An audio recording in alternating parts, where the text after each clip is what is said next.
There's one thing about spiritual truth that Rudolf Steiner has formulated in this way.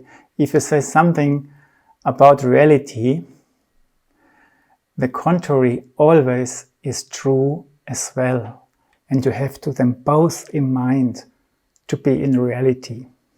So that makes it not difficult, but that makes it fun, because when I say something, I know already, oh, the other way around, it would be okay too. For example, when I say the lower system wants to move forward, yeah, that's true. But when you experiment with it and you see, wow, that's fun, yeah, and so on, ooh, yeah, it loves it. But then you will discover that in a way, the lower system, if you do this, it likes it the way back. Sorry, I'm too quick for my camera. Too.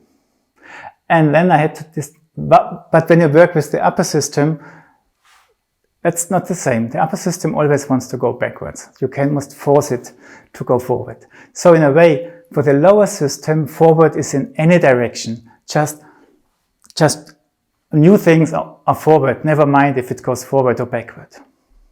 So it's just the archetypal thing is forward is forward. And but now to your question, I experience on the first level like this, that I go with the stream. I'm carried by the stream.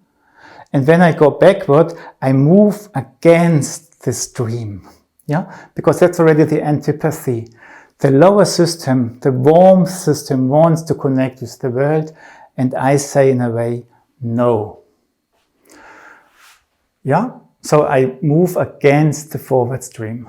But if you want to go into the level I have described now, you can do it like this, that you go forward and you already experience the countercurrent too. Something, if I go to meet something, something comes towards me too.